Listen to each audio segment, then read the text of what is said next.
Batteries को कितने ampere से चार्ज करना चाहिए वो आज आप लोगों को सिखाते हैं कि बैटरी को कितने एम्पेयर से चार्ज करें ताकि आपकी बैटरी जल्दी ख़राब ना हो।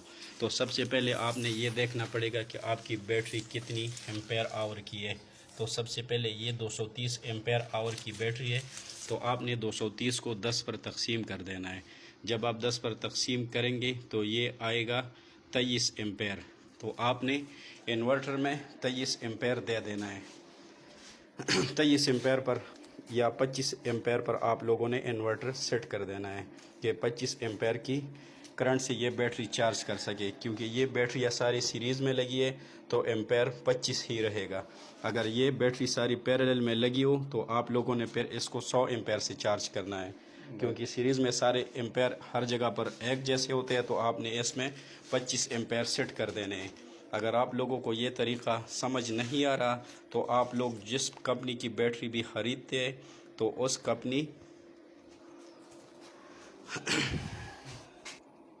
उस कंपनी का यूज़र मैनुअल बैटरी के साथ आता है।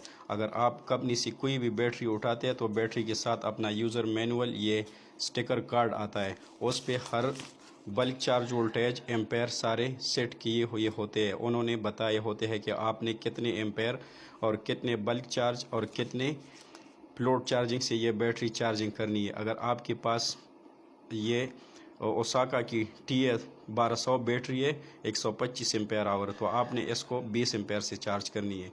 अगर TA1500 की है 135 एम्पेयर आवर, तो 25 एम्पेयर आवर से आपने चार्ज करनी है।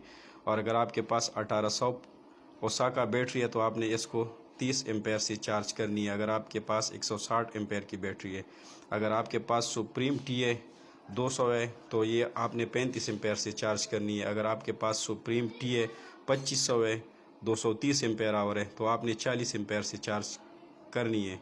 अगर आपके पास सुप्रीम TA3500 है तो आपने 260 45 एम्पेयर से चार्ज करनी है। उसके लिए आप फिर कंपनी ने ये बल्क और प्लॉट चार्जिंग वोल्टेज दिए होते हैं। ये 12 वोल्ट के लिए 13.8 प्लॉट चार्जिंग है और बूस्ट वोल्टेज यानी बल्क चार्ज जो है ये 14.4 वोल्ट है और डिस्चार्ज कट अप वोल्ट जो है ये 11 है। तो आपने 12 वोल्ट के लिए ये वैल्यू सेट करनी है और 24 वोल्ट के लिए इसी वैल्यू को 2 से ज़रब देनी है। तो यहाँ पे आपको वो वैल्यू आ जाएगी। ये 12 वोल्ट की है, 24 वोल्ट के लिए आपने 2 से ज़रब देनी है और 36 वोल्ट के लिए 3 से और 48 वोल्ट के लिए इसी वैल्यू को 4 से ज़रब देनी है। तो यहाँ पर कंपनी ने सारा मेंशन किया हुआ होता है। अगर आप लोगों को ये नहीं आता तो ये कंपनी का तरफ से ये स्टिकर यूज़र मैनुअल कार्ड में सारा तरतीब दिया हुआ होता है। तो आप इसके ज़रिए अपनी बैटरी चार्ज कर सकते हैं, बल्क वोल्टेज वगैरह सेट कर सकते हैं। ये ओसाका की है, तो ओसाका की प्लॉट वोल्टेज 13.8 है एक बैटरी के लिए और बूस्ट वोल्टेज 14.4 है। 48 वोल्ट के लिए 57.6 बूस्ट वोल्टेज है, जबकि प्लॉट वोल्टेज 55.2 है। तो इसी तरह आपने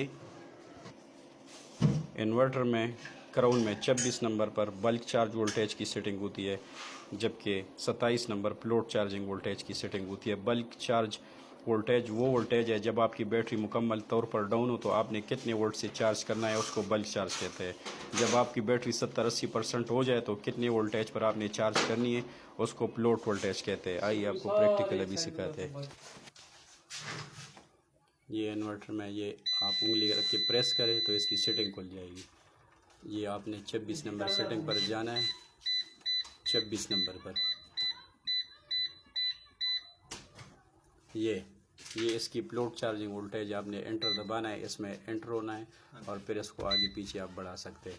तो आपने ये बैटरी की स्टिकर की यूज़र मैनुअल के मुताबिक रखनी होती है।